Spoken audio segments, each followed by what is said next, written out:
Let's see if we get any updates. All right. The thing says we're live. I believe we are live now. And since it says we're live, we're going to continue. But hey, guys, what's going on? I have Dr. Richard Fahey here with me. He's actually a PhD in English from the University of Notre Dame. And Rich, just kind of go into, if you don't mind, full disclosure, I've known Rich for a good number of times, and we've played a fair amount of D&D together over the years. I mean, it's not like we're starting to resemble each other or not right now, but no, Rich, why don't you explain a little bit about your background and kind of like why you're here with me today? Sure. Yeah, like Matt Fox said, I have a degree in English from Notre Dame, PhD, and when I teach, I'm a medievalist, so I don't work in political science specifically in terms of my research areas, but when I teach writing and rhetoric, I focus a lot on political discourse, political rhetoric, how rhetoric matches or doesn't match policy, and how hopefully by improving our ethical practices around rhetoric, we might be able to move toward a better collaboration and understanding. So that's my take and part of my class's mission statement, I guess. Oh no, that's good. And language is something that's so important. And especially, this is folks, while I've kind of been within the greater political sphere of the internet, where of course we ruin everything, that's stuff I've heard from both left and right all the time, is that language matters. How we engage, how we communicate with one another, it really makes a difference. And it's just in my mind, again, I'm not a doctor, I'm not an academic, I am not none of those fancy things. I'm just a dude here with a webcam, and the way I see it is, okay, as human beings, we've like adapted over thousands of years to be able to learn to like interact with each other, like usually like face to face. You have all the senses engaged and everything at the time. Over the past 100 years or so, we've kind of like had a lot of focus on audio, being able to communicate with one another, basically just auditory, be able to get voice inflections, and now we've entered the social media age where digitally we're literally like, oh, here's 144, 280 characters. That's obviously more than enough to have a thorough discussion about the topics that are very important to people. I'm being very sarcastic. So, what say you on all this whole social media thing? What's going on? Interestingly enough, I'm actually soon will be publishing a blog on trolls, internet trolls, specifically, and kind of framing that in a discussion of the background of the word a bit. But I would say that, social media, is certainly both good and bad. I mean, there's lots to praise about it in terms of giving voice to all different types of people, allowing new voices to emerge, certainly, and giving freer access to information more broadly. Of course, there's all kinds of dangers, from internet trolls to misinformation, just more broadly, and so and certainly the level of discourse when you're able to hide behind a screen or be separated from the person that you're having the conversation with, it's easier to be nastier, I think. It just, there isn't the same maybe emotional pathos involved in an online conversation, and for that reason I think it lends itself to sometimes toxic discourse. On the other hand, again, I think there's lots to praise about the internet and social media as well. So It totally is a double-edged sword there, and what I mean by that is, I believe you're absolutely right, man. Especially like if you're sitting there behind like an avatar, especially if the avatar happened to be, let's just say, a fuzzy creature with like sunglasses or skeptical glasses or something on like that. It does seem like there is a disconnect, because yeah, while we may be getting that auditory stimuli, especially if you disagree with a person, it's easier to treat them like they may be less than human, because you don't have a human being over there on the other side as well. Plus, we must always at least remember our friends the libertarians there and the NAP. You don't got to worry about a knuckle sandwich, because you're over there trying to like use what I've heard both sides or all sides quote as fighting words at certain points. And this is the thing, because I think what happens a lot of time is we miss out on certain context, and we have certain discussions in maybe not the most appropriate of forums at times. What do I mean by this? Is very often I'll hear folks say, oh no, we're just chatting like we would in like a pub or something. It's like, okay, I can understand that. That's like pub-like banter, locker room talk, whatever you want to call it. It's like, okay, that is a particular situation. Many folks have engaged in. I mean, I have and everything. I'm fully guilty as charged. But at the same time, I think there's a difference between having a beer with a couple of buddies and maybe saying not the nicest things in the world versus being online, trying to earn a living, monetizing things while you're saying terrible things about a lot of different people. That seems like a bit of a different discussion. If you're attacking their ideas or something, that's one thing versus an ad hominem attack, which you're attacking a character or something that's unrelated to the topic of discussion. I mean, that's absolutely right. Ad hominem attacks are rhetorical fallacies. They are not effective argumentation. It's not ethical argumentation. Criticizing someone's ideas, challenging someone's ideas, even deeming someone's ideas toxic, racist, whatever, which can be uncomfortable, is not the same at all as, targeting individuals for ad hominem arguments, as you say. I think the other thing that's important to consider with regard to the internet is you actually don't even know always if you are talking to a person. This gets back to the internet trolls, and the bots and so on. There's enough electronic AI and digital communication things happening, troll farms or whatever, that do produce all kinds of rhetoric and engage in this type of very aggressive online banter and social media discussion. And so sometimes, it becomes even easier to say, well, I don't care. I'll be as mean as I want. That's a bot. That's a troll. And so it even further, I think, devolves the level of discourse as a result.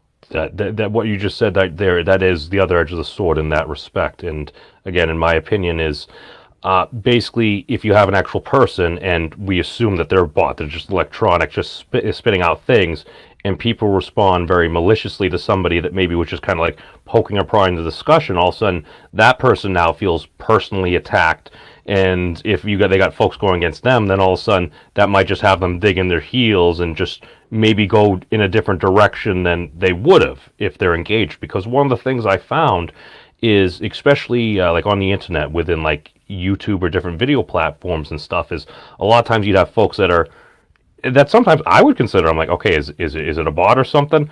And then you'd have folks like yelling at them, this, that, and the other thing. So I said, okay, well, if insanity is colloquially is the definition of doing the same thing, expecting a different result, let me do something that's a complete 180. Let me engage with the trolls. Let me see if I can try to understand the trolls.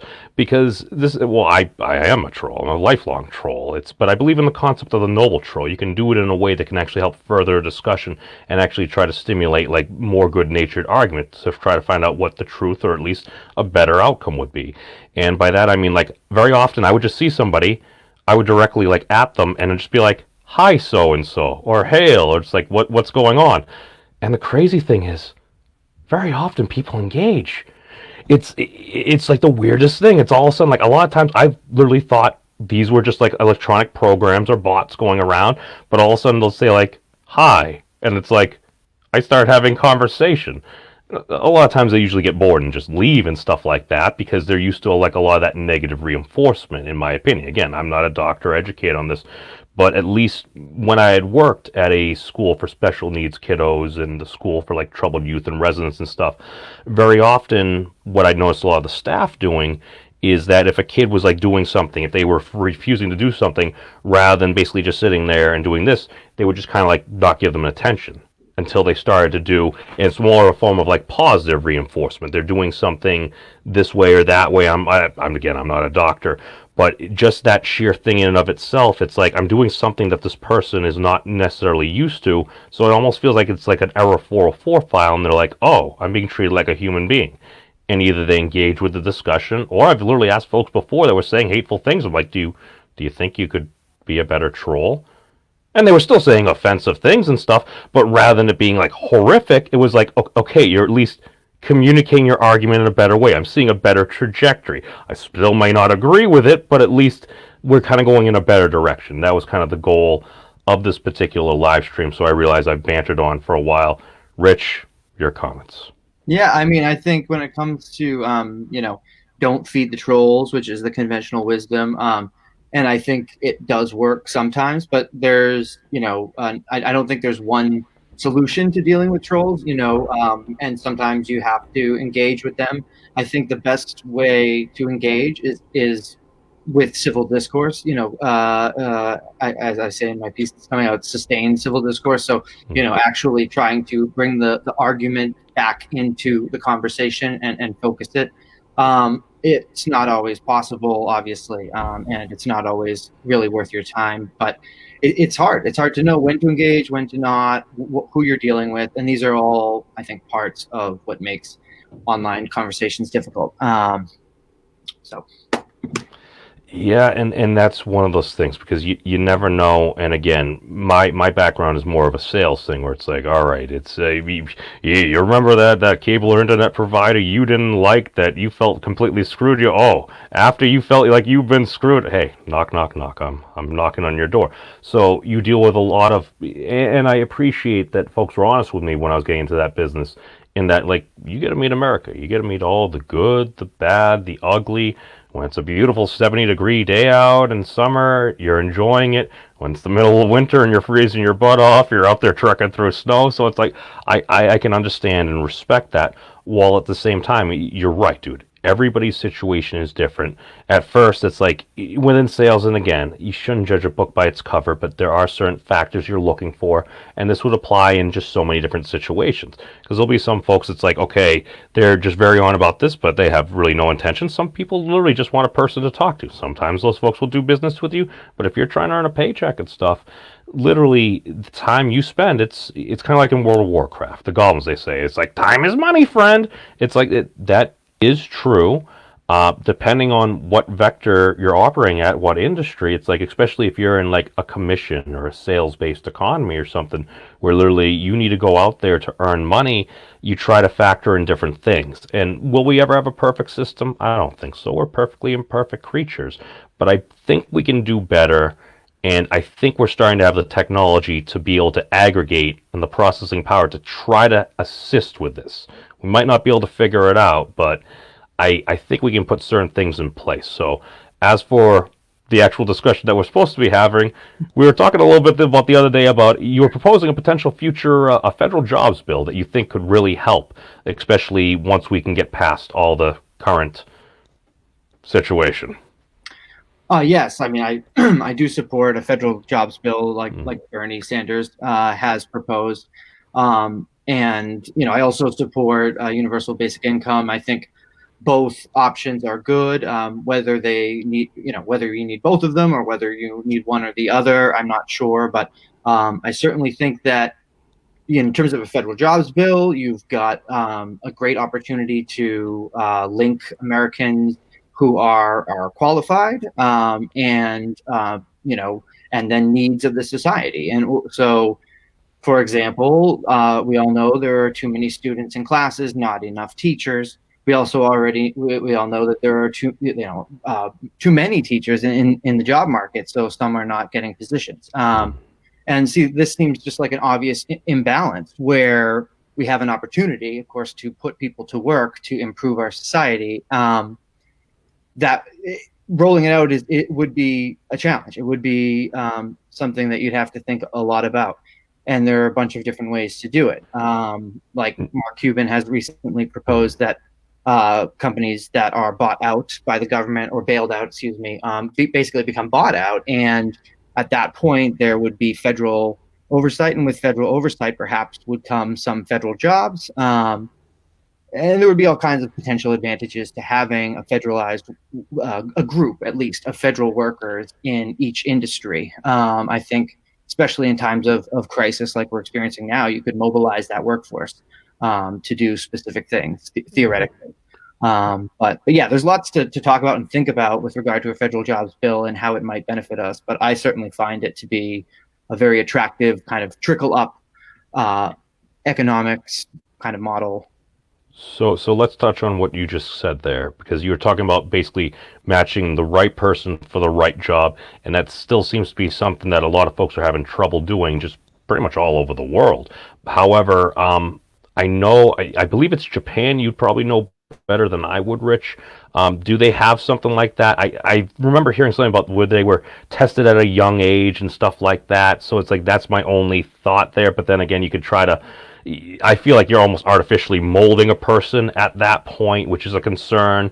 So I feel like, especially if somebody happens to have a lot of skills, like I think this happens a lot for folks coming back from like the military and stuff, where they may literally have been a combat medic, but they're on paper not qualified to work as a paramedic, and just the ability to transfer over certain skills that maybe Sure. you learned while doing like a public sector job, like serving in the armed forces or any other delineated role there. Whereas if you're learning something there, can we make it a little bit at least easier on these folks to transfer these skills to positions that we need? Because especially at times like now, like you were saying, man, it's like it's all hands on deck. So.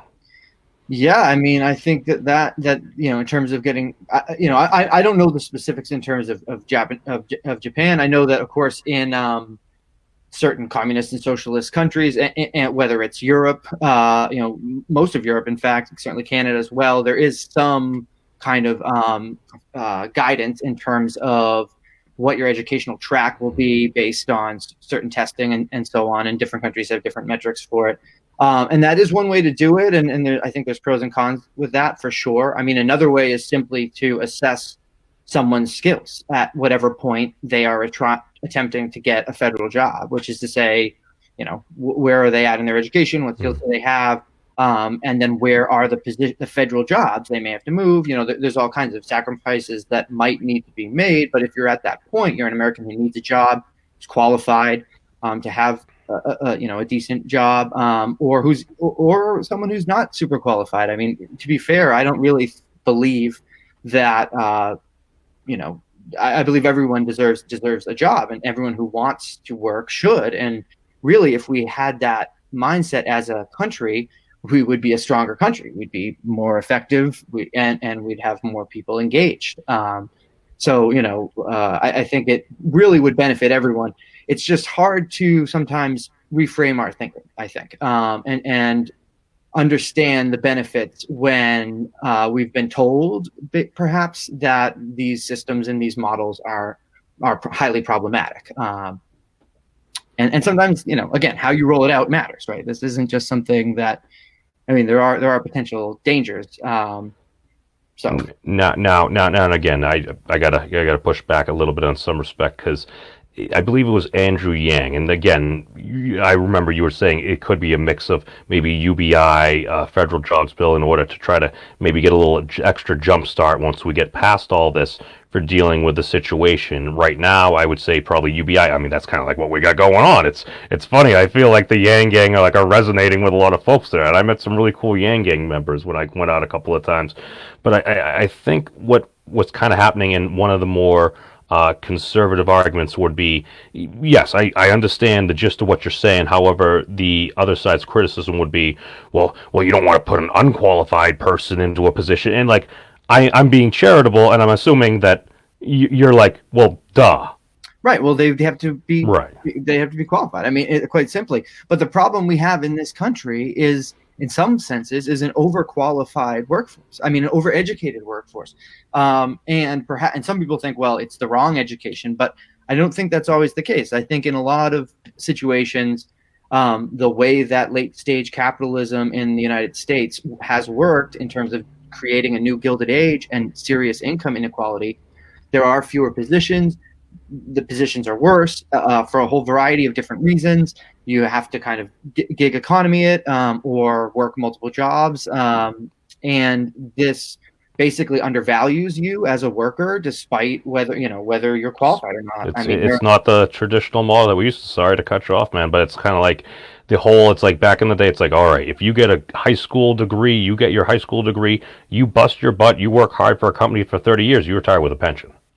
Right. That was in a lot of our heads, right? Right. And the reality is that, the Make America Great people, what they're talking about is 19th century prosperity, which there's a whole bunch of, 20th century prosperity, mostly, mid 20th century, as a result of many things, but the New Deal legislation certainly, and a whole different approach really to our understanding of what the government does and should do. And so I think, I mean, Medicare, Social Security, and so on, food stamps, all this stuff. And at the same time, you had the height of union power, workers' rights. This is where you get the weekend, you get 8-hour days, you get benefits, right? And part of that was a serious graduated tax on the ultra rich that amounted to 70 and sometimes up to 90%. Now, most Americans didn't have to worry about this in any way. And so anyway, yeah, I mean, most Americans weren't even close. They're in similar tax brackets, but there was more of a commonwealth pulling the wealth together, and it's New Deal Democrat legislation and programs that really set the stage for our prosperity. And then, of course, the generations that followed pulled back those all those benefits and everything that was worked for, essentially. And now we're in the position that we're in today, where we've lost ground, to say the least, and we're no longer in that position of prosperity. And certain generations have prospered greatly, and others are left out. Now, Rich, I need to bring up the elephant in the room here. But Rich, my GDPs. The GDP is amazing. I hear people have been talking about this for years. The GDP is such a great number and everything. Are you saying GDP is not necessarily the best metric to judge one's population and how folks are doing? I'm definitely saying that is the case. I'm not the only one. I'm certainly not the first. I think it's pretty obvious or conventional at this point to acknowledge that there's a huge group of people who are not directly impacted very much at all from things like the stock market or the GDP. I mean, the GDP can continue to grow, but if we've got wealth concentrated in fewer and fewer hands, even if that wealth is enormous, it's not really a good thing for our society as a whole. I mean, in the end, we want, I think, the average person to be doing well, the average person to have a good job, be educated, be capable of critical thinking, for which I think is something that we're certainly lacking at this point, and be responsible voters and good citizens, which does mean participating in the economy. But I do think that the problem too, like the economy and the ecology, right? They're based on the same word, eco, home. We're all together in this. And I didn't know that. Well, yeah, no, that actually makes sense. I love that. Go on. Yeah. So, and the idea that, I think like trickle up economics, like you're saying, or like Yang has proposed, and like I think is a really effective rhetorical way of describing a different way of stimulus, is getting right at that idea of an economy where you give to everyone, especially the lower class of people, the poorer people. They're going to spend that money in the economy. I mean, it's almost impossible for them to save it, quite frankly. Whereas, of course, the trickle down model has proven just to be a fallacy. And, we can look at just the most recent tax situation where companies were, buying back their stocks and inflating the stocks and so on. So, we know that it's easy to hoard wealth if you have a ton of wealth. It's impossible to hoard wealth if you don't. And, this is both with regard to the federal jobs bill, but universal basic income, I think, is an important complement for at least people who are not employed. It could cover things like disability and all of that and remove those things from the equation, but it would also acknowledge things like work of mothers and stay-at-home fathers, or childcare people in general, who family childcare, who are doing this labor for free. But this is an important contribution to our economy, to our society. And if we think of it in that way, then, maybe we can become better about our policies. Now, here is where I think we can actually make progress. And I think this is a very important intersect. And I think this is actually something that kind of you brought up. I think Tom had actually mentioned this the other day on Facebook. I had made a comment. I'm like, free Patreon for everybody. And for those watching that don't know, is Patreon is basically an independent processor platform that allows different people to network. And let's say if you're an artist, you're a singer, you're a painter, you're a writer, or something like that.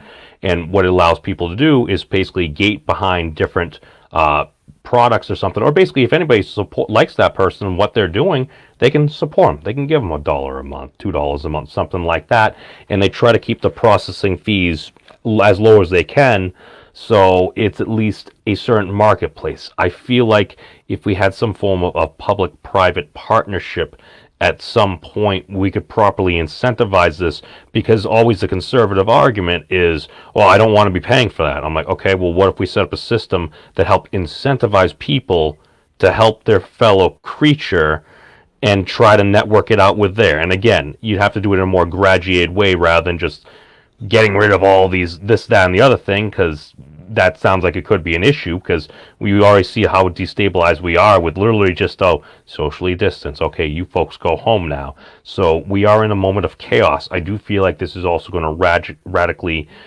change the workforce basically across the entire world, because there are certain jobs where it's like, okay, did we need to be in an office for 8 hours a day? Does that make sense for some of these positions?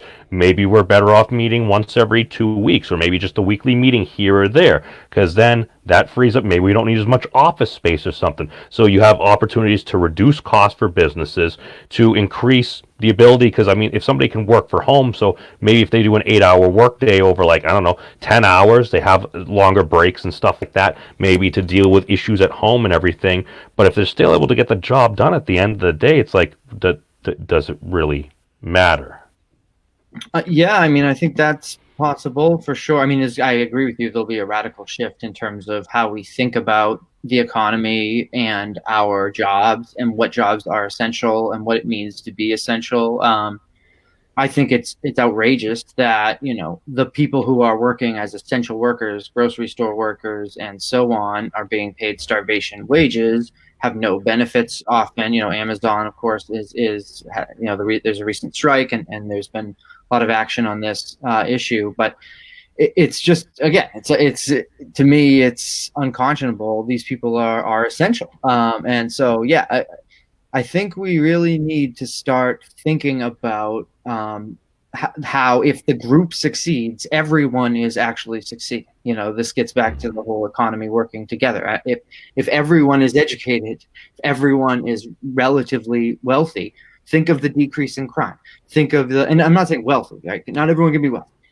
It's not about being wealthy. It's about being comfortable. It's about having a standard of living that is basic and reasonable. And so, yeah, I think that hopefully this will make us think about things differently. And I mean, look at our response to this situation. In other countries, when pandemics break out, and when diseases like this occur, we set up field hospitals. We send the sick to the field hospitals. We invest in those field hospitals. We pay people to stay home who are sick, who are tested. We pay for the testing. We test the society, and we keep the normal healthcare system kind of more or less separate. In our own circumstance, we have such a hard time spending money on ourselves, even though it's our money. And this is the thing about this bill. Is it universal basic income? No, it's a one-time payment. Hopefully it's enough. But the reality is, we are not spending our money intelligently. And if we are going to bail out these companies instead of workers, we better have a plan as to how we then make these jobs available to people, and how there's significant oversight in terms of how the money is spent. And of course, I believe this could help us transition to something like a federal jobs bill. And just, I don't think there's any easy good answer right now, because no matter what we do, we can always Monday morning quarterback, because there's so much that we don't know right now. I do think that, as you said, no, this is going to radically change a lot of things, as well as it really depends. But I feel like part of my observation is basically skewed being here in Massachusetts, where it's like, okay, we do have a much higher minimum wage than is federally mandated and stuff across the country, while at the same time I acknowledge that, well, in some places, depending on what it is, if you raise wages, you may at least see some folks end up getting laid off. So then now we're talking about, okay, well, maybe there's a UBI thing on there, because at one point even Andrew Yang, and I wasn't the biggest fan of this argument, but he's like, well, there's some people that it's better that they shouldn't even work. It's like, I don't like that. The thing is, if you can get somebody to do something that they actually kind of enjoy doing, if it can have a positive effect, I feel like a minimum wage at a time where maybe it's just me coming from sales or something like that, where if you're passionate about a project, you might almost be doing it pro bono, but if you could at least earn something from that, it also makes it worthwhile. So it's one of those, how you get it to balance, and just even like filling out unemployment. Like if you're doing a commission based job, it's like, well, I might work 40 hours, I might make nothing, I might work 10 hours, I might make a whole bunch of money. So it's like, to simplify the system, I think alleviates a lot of these issues because it's so complex right now. Well, UBI would be kind of, you would then theoretically not need unemployment in the same way. It still could be there in some form, perhaps, for those who've, whatever, generated a certain amount of economic value to get more. But yeah, I think in general, that's what UBI does. And I do agree with Yang. I don't know who he's thinking about specifically, but I'm thinking about, elderly people who shouldn't be working, who should not be working, who should be home, and now if they want to work, it's a whole different story. But to force someone in their old age to work, after a certain point, I think is a bit cruel. Now that's just my opinion. I don't think our society really needs to do that. And universal basic income is a way, and it wouldn't be hard to really roll this out, under whatever the livable wage is, whatever that is on a national or a state by state level. If you make under that, receiving universal basic income as a supplement seems like something that would undoubtedly benefit the society, in terms of generating. So $2.2 trillion divided by estimating 250 adult age Americans, that would have been almost $9,000 a person. If we do actually go, I gotta tilt the phone sideways, or else there's too many zeros here. So at the $6.2 trillion, hold on, is that enough zeros? Oh God. Thousand, million, billion. Yep, that's trillion. Divide by approximately 250 million Americans of adult age. Oh, would a 25 grand check be enough for most folks to get through most of this? And here's the thing: if enough folks got that, well, it's almost like, wait a second, would that be enough money that? Well, what about the businesses? Well, it's almost like maybe folks who are working in businesses they like, maybe they'd be willing to buy into these businesses and stuff, actually make an investment. I don't know, actually take some ownership in businesses they're passionate about. But then again, it's, well, now I don't know, man. I don't know. Dude, if I was at a particular company and it's like all of a sudden government gives me a check and the company's like, listen, we might not be able to make it because they only got that much and that wasn't enough. It's like, listen, we'll take part ownership in the company. It's almost like workers taking ownership of the means of production using policies that are capitalistic. I don't know.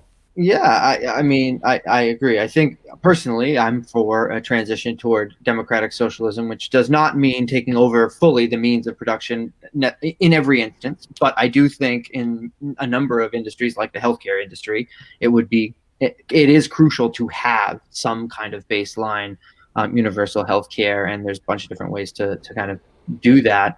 But yeah, in terms of collective ownership of corporations that are struggling right now, through a government, for those individuals who felt they could invest with a check that the government might give at this point to get us through the coronavirus. I mean, certainly possible. I don't see any reason why we couldn't, provide some kind of reasonable monthly amount of universal basic income for families to get through this, and then also have some kind of loans ready to go for small businesses in terms of starting back up after the crisis is over.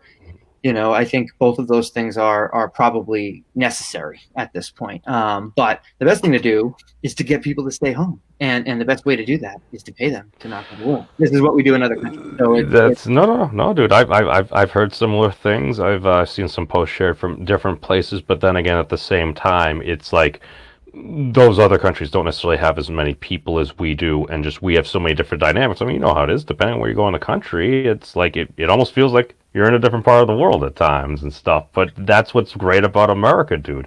You literally see the shining sea. There's so much here, but there is the rest of the world too, and we are all interconnected at one point or another.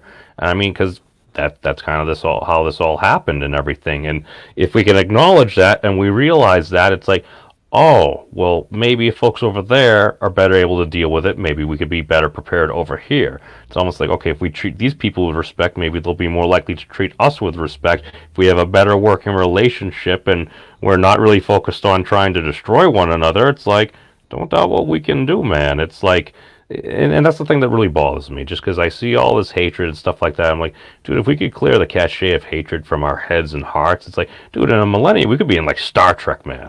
I think that'd be cool. it is a little embarrassing to be a human at this point. I mean, the coronavirus again has changed things in a big way, but up until very recently, Social media, digital adolescence, the awkward stage.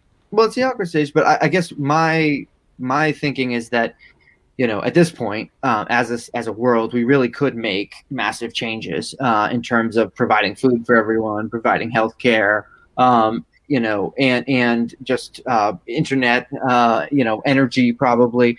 This would be if we all really work together. And the reality is that obviously hasn't happened. And there's, I think it has to do with greed.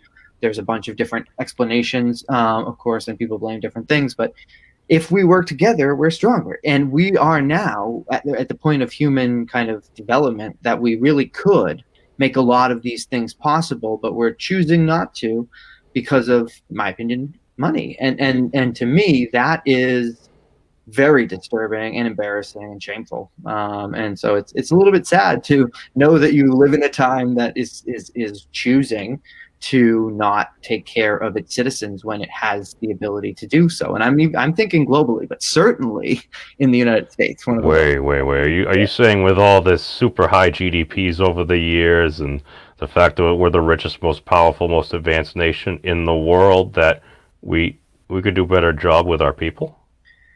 I mean, I think that's the understatement of the century. Yeah. And this is the thing. And I was speaking with, I believe he was either a social democrat or I forget the difference at times. I always mix them up. But I was talking with a nice gentleman from over in the UK about 2 years ago. And one of the things as we were wrapping up the conversation that we touched upon that we actually didn't revisit because I never followed up. I really should have reached out more, but was the concept of fiduciary duty, which is basically one of the guiding principles for a lot of our financial institutions. And again, I am not a financial license expert or anything like that, but at the same time, I did do an internship at a mutual fund company. What I learned there is, okay, when you have a fiduciary duty to your shareholders to maximize profit for them, profit for the company and the shareholders does not always equate out to what's best for folks. Yes. I mean, this comes back to a deeper fundamental problem that, in my opinion, is entirely wrapped up with capitalism and specifically late stage capitalism. But that is that when you make everything for profit, the incentives are not always correct. So, when you make education for profit, when you make the university system for profit, you have spending on athletic facilities, on student facilities, student halls and gathering spaces, dorms, things that will get bodies into that university, things that will attract students and will attract parents. What has been, despite the fact that tuition costs have been rising, are rising, the quality of education is going down because the educators are being outsourced and overworked, because that's the thing that you can cut to maximize efficiency. And so, yeah, I mean, what we have is a business model for our university system, and therefore the incentive is not education. It is profit like anything else. The same exact phenomenon happens in the medical industry, which is, again, profit-based. You want to basically, and there's all the connection between the insurance and the pharmaceutical companies.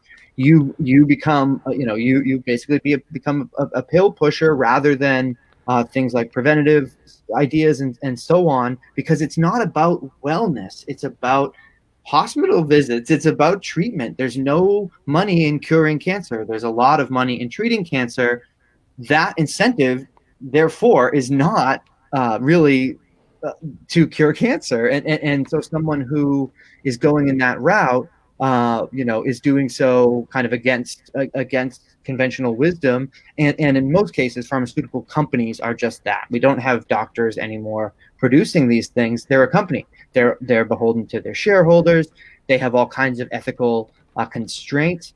The whole issue with Citizens United, of course, I'm not going to go down that rabbit hole right this second, but it is relevant. And so, yeah, I think that this is a fundamental problem in our society, in our idea that everything should be run like a business and therefore it will be better because it will be more efficient. The reality is, no, it will be better at profiting, probably, if profits are the motivation. But if you're looking for other things as driving forces within an industry, then you probably want to incentivize people in different ways. And that is the thing. It's like, while even studying business, they teach you the number one corollary factor is compensation. Compensation can also take different forms. It can depend on what a person is really driven to do. That's why I really think finding the right person for the right position is very important, because now you can maximize their chance of success, you maximize the company's chance of success, and hopefully in turn you maximize all of humanity's increased chances of success, because if we can continue to do that time over time, we can actually bear the fruit of the labors of basically all these different folks that are basically contributing. But going right in, it's like, so Rich, what you're saying is the reason why, according to my recollection, that my semester over semester tuition bill basically was going up by 10%, but I didn't really notice more teachers, is because maybe some administrative overhead and other pet projects were being done instead. Surely. I mean, they're paying administrators more and executives more and so on, which, is what happens within big corporations always. And what's being outsourced are educators, teachers, professors. And so, you might actually see more professors, but that's not necessarily a good thing. I mean, if you want good professors are all temporary professors that don't have benefits, that are being paid per class, and it's a really low amount, 4,000, 5,000. So they teach 5 classes if they're lucky, and they're not making a lot of money for their degree. But the schools benefit in terms of costs. They lower their costs by, instead of employing tenure track professors in, say, a writing program, they just try to scoop up semi-qualified people, huge numbers of adjunct professors, and use them to basically teach the grunt work, fundamentals. And there's a whole bunch of problems with this. The students, the professors are not vetted. The students don't really have the same connection with the professors often, for a whole bunch of reasons. There's no office space often, so there's all kinds of, so how do you hold office hours? I mean, you do it in the library or something, but the reality is, this is the education part of a school, and it's declining because of the way that our profit-based higher ed system is set up and operates. You're reminding me of, what was it, visiting my business law professor and what I would deem as a slightly large closet back at the university. And I'm just like, as you're saying that, I'm just thinking about when I was sitting in there. I'm like, oh, okay, I can understand this. And this is one of the things that kind of bothers me a little bit, because I think a lot of folks on kind of a lot of the other sides that aren't really big fans of academia and stuff, because they say, oh, it's become this or that. I think some of their criticism is better directed towards the systems in which they're operating, because I'm more of a fan of don't hate the player, hate the game. But while we're engaging in that, we end up getting caught up in those ad hom attacks, kind of yelling at one another, rather than saying that's like, well, you're all wrong, you're all wrong. It's more like, no, I dislike this thing about the system in which you are operating. I feel like that's more productive, because then we could actually correct the systems and people could actually become more productive. And then you take away the argument from the other side saying, well, you're not being productive. It's like, no, no, no, no. We're correcting these things. We just happen to disagree on these issues. That's fine. We can move forward from there. Yeah, I mean, it's definitely in terms of the academy, why people don't like it. I mean, or some people are sort of opposed to academic elites. I think there is the idea that academics are a monolith, and that monolith is, basically very progressive. I mean, or very liberal or whatever. And then people see that as juxtaposed to their ideas. I think that's not only not true exactly, or really at all, but I also think that it's been weaponized. I mean, it gets back to rhetoric. There has been a rhetoric specifically used by the right against sort of intellectual elitism, and so they become straw people, and I do think that there's a need for more people to be educated in critical thinking, not fewer. So I think we should want to be an educated workforce. I don't see how someone would think that that's not a good idea, and yeah, so I think that it is tricky. I mean, the academy does tend to be more liberal, perhaps, but that's like saying police tend to be more conservative. Well, okay, but I mean that doesn't mean you necessarily go off and discredit all police just because you feel like they have a different political affinity and affiliation. Right. Well, it's more of a corollary factor. It's not necessarily a causality factor there. Now, would you say that maybe one of the issues that might be a fair criticism, and this could apply to pretty much whatever direction you want to point, is that very often we get caught up in echo chambers, and very often certain things that maybe even if we don't super believe them, we kind of believe them, they're overly kind of reinforced in a way or something. Or what are your thoughts on that, of echo chambers? Well, I think that happens. I think the country is highly divided, as you pointed out earlier, and that those create kind of mini cultures, subcultures, regional identities. Those become echo chambers. Also, there is the echo chamber of one's own personal sphere. I mean, everyone is going to be more inclined to gravitate toward people who are more in line with their thinking, and so yeah, echo chambers definitely happen. I don't know how we get away from that without kind of traveling around, and so I think, like, from my own perspective, I've lived in Toronto for a year in Canada, and I've lived in South Bend, Indiana, and in Kalamazoo, Michigan, as well as in Vermont and in Massachusetts. So I've kind of, I haven't been all around, but I've lived in a number of different locations, and there's distinct cultures when you go to these places. And for me, I definitely understood the Midwest culture a lot better, having been out there as long as I was. For example, the attitude toward government, that government doesn't do anything. Well, that's because their government is super corrupt. In, say, Michigan, in many instances, it's a highly corrupt government. And so I was glad to see a lot of turnover there. But if you feel like you're putting all your money into your taxes go to the government and you get nothing out of it, you don't get roads plowed, you don't get roads fixed, you literally get nothing. And, then you feel like the government doesn't do anything, is useless, can't manage things. But what that does is create a sort of feedback loop of it's circular, because, well, you're not investing in the society. So the society, because you're not paying enough in taxes or allocating the taxes correctly. So then you're not getting that return, which reinforces this idea that, well, then why would I want to invest? But I can understand not wanting to invest in your government in Michigan and in Indiana, perhaps, where you feel the government doesn't do much for you. Whereas in Massachusetts, where there is mass health, there are, like, it's a right to shelter state. There are lots of, there are all kinds of programs. Just got a Nixle alert from Charlie Baker in the COVID hotline. Oh, you did? No, I signed up for it. It's a free service. It's like updates. I go right to their website for important information. They don't bombard you. I mean, Massachusetts, I think, there's certainly lots of room for criticism, but overall it runs pretty effectively. And it's kind of easier as someone from Massachusetts to identify why it makes sense to invest in your government for that reason. And so I guess my point there is simply that where you are and what your experiences are really do matter. And it's not, sometimes it's just you don't understand until you kind of are out there and get a better sense of it. And so I don't know what the remedy for that is exactly, but I do think it's an issue for sure. I think the remedy we can have is civil discourse and relatability. Because what you were just saying is like, while we are all more similar than we are different, we do each have our own unique life experience as well that feeds into basically who we are as a person and kind of like a lot of our viewpoints in life. And I feel like, at least you said, like, you've physically been a lot of places, man.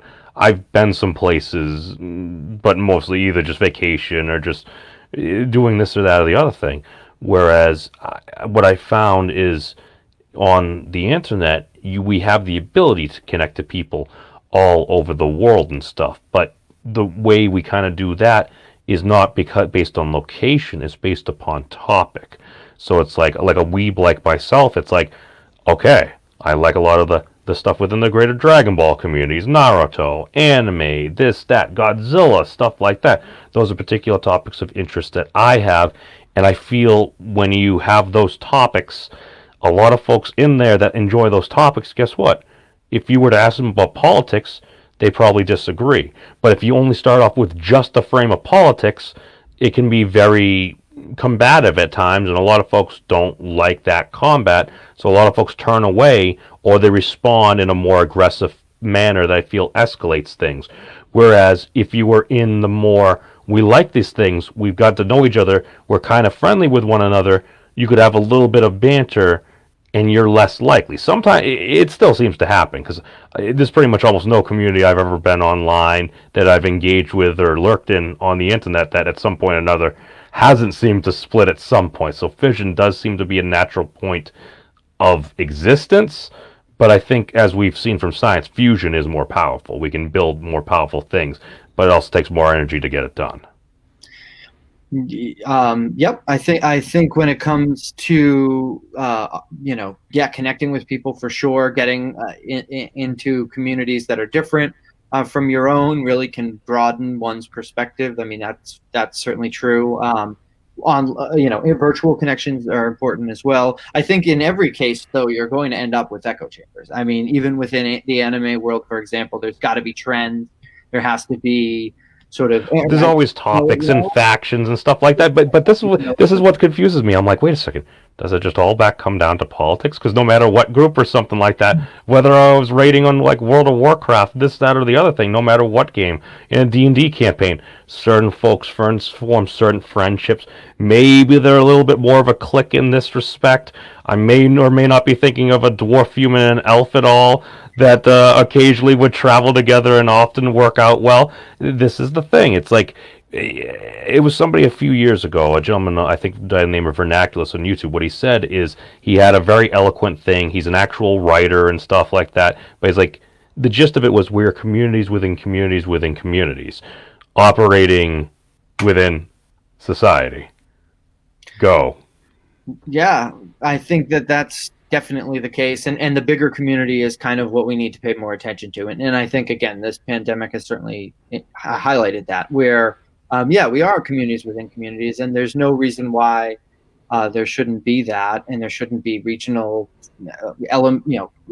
distinct cultural identities. I think that is very, interesting and enjoyable. It's part of what makes society interesting and worth being in, I guess. But I think at the same time, what the only direction forward is to be more global. The only direction forward is to think ecologically and think in a way that every decision we make should be considered within the broader picture of the world we live in, and that's environmentally, but that's kind of economically as well.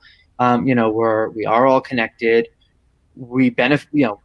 We should all want to improve our space, and we should all want to improve our lives as a species. And we have the ability to do that.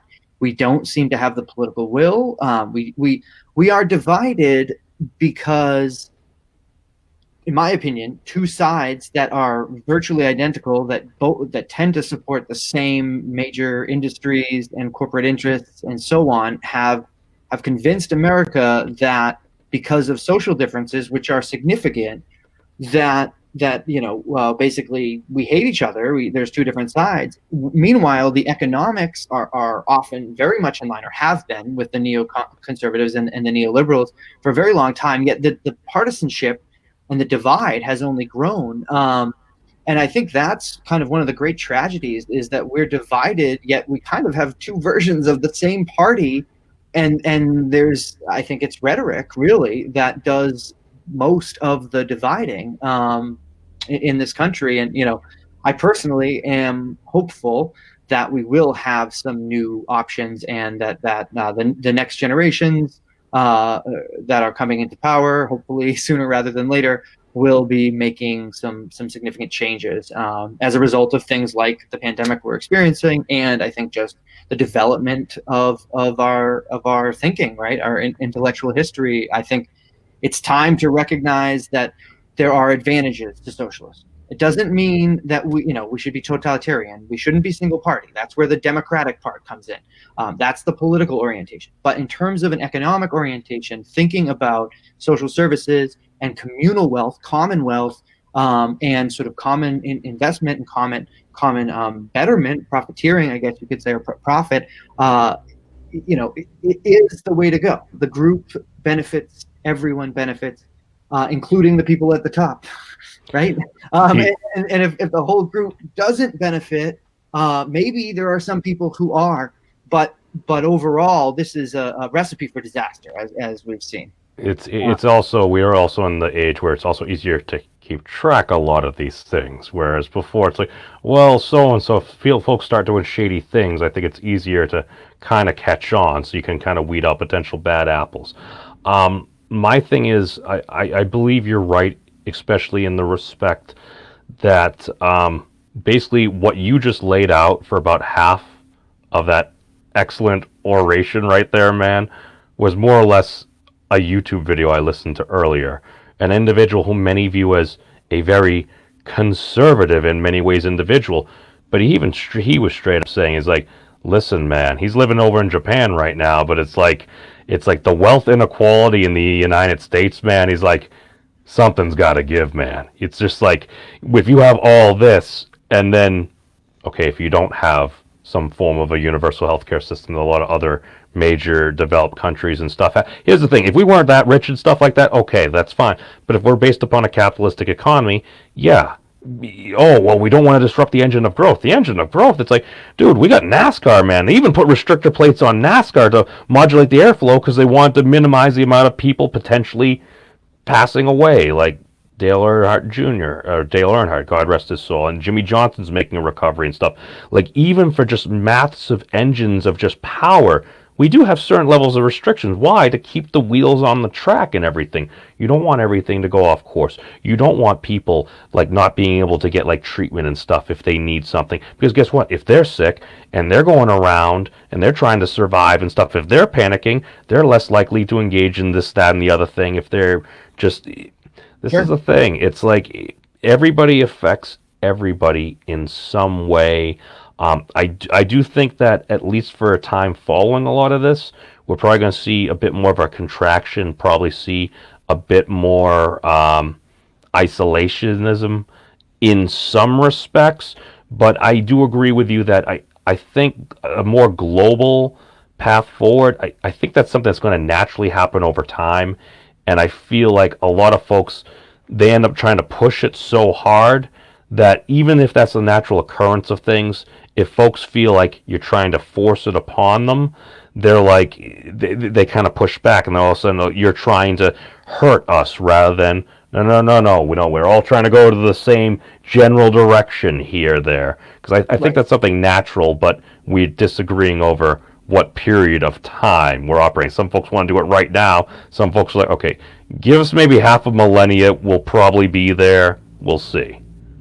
Yeah, I mean, I think competition. People are afraid that if other people benefit, I'm not benefiting, or my relative wealth will be less, and a lot of people are unfortunately seduced by the carrot of you could be a millionaire and you could be better than people, and you could be whatever, living this high life, and there's enough people out there who can imagine themselves in that wealthy existence who are poor or lower middle class or whatever, often the working poor, that they're kind of seduced by this idea. But the reality is that that's not available, and or not widely available. And There's always a chance, but a lot of it depends on your skills, your timing, your luck, and also at times making very difficult decisions that might not benefit a lot of other people. most cases, it has to do with where you started and how much, just what what your experience was, and what kind of foundation do you have, and not always, but I think that, yeah, that it's disingenuous to suggest that that's likely for. Everyone's got a much different starting point. I know I've been incredibly blessed in my life and stuff, Yeah, and well, it's just and the one thing that I notice, I'm like, wait a second. Once you start having money, it becomes a lot easier to make money, and all these extra things open up. I'm like, wow, that would have been more useful when I didn't have as many resources, huh? yeah, I mean, but I do think what you were saying about maybe there's some overlap, is that I think there are a lot of actually Trump supporters who are seduced by his rhetoric about things like healthcare for all, and jobs for all, and infrastructure bills, or if not bills, a boom in construction. And I think there are a lot of people, because he basically went around and promised everything to everyone, and he's made good on Uh, some promises, and he hasn't.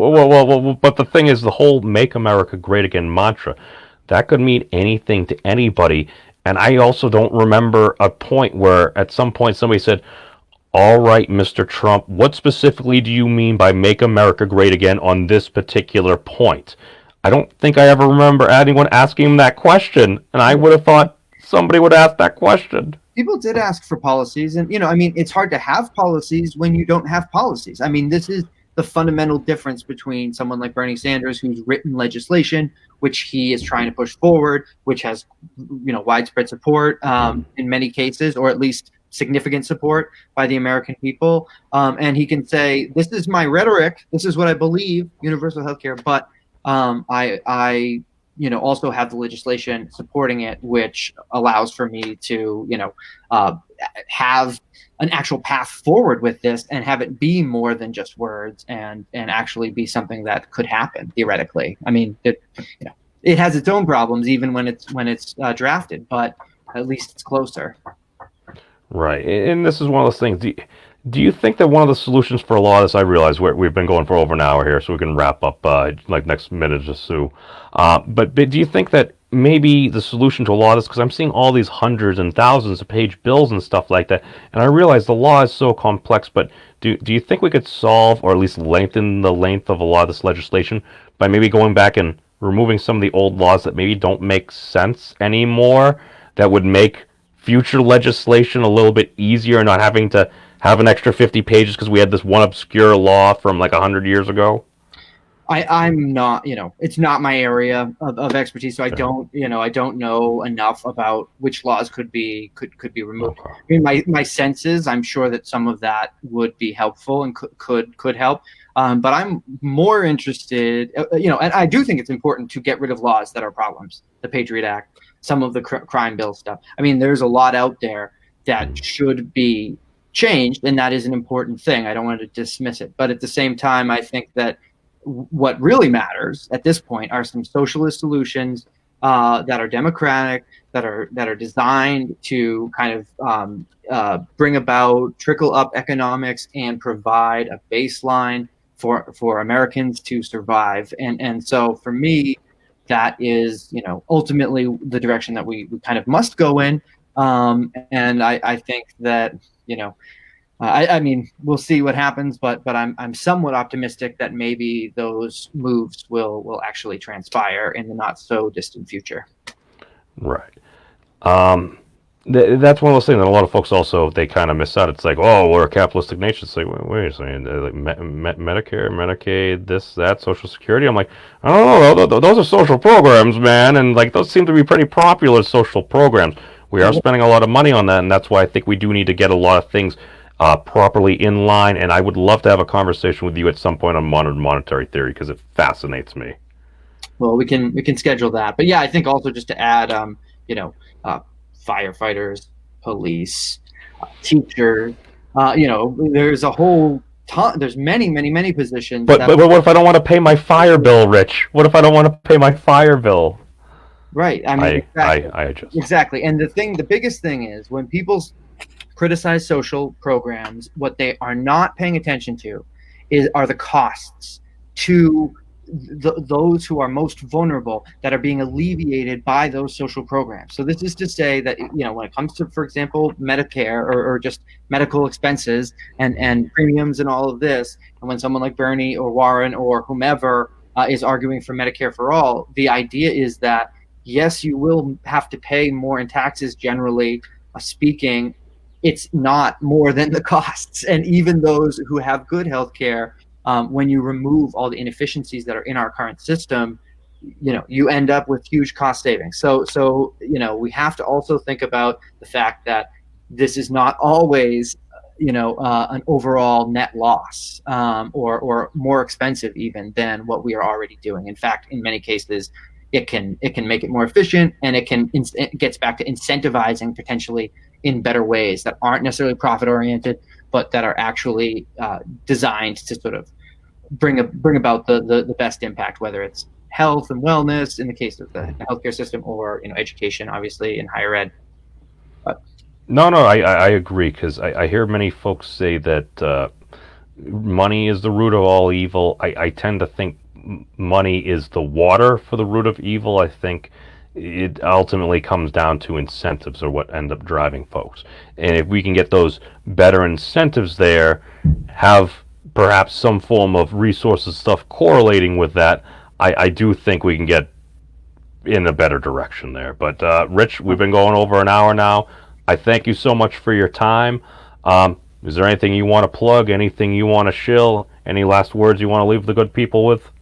Sure. I guess, if you're interested in my discussion on internet trolls, that should be coming out probably this Friday, I believe this Friday, and it'll be at the Medieval Studies Research blog at the University of Notre Dame, which is sponsored by the Medieval Institute there. So, yeah, and thank you for having me, Matt. So it was nice to chat. No, absolutely.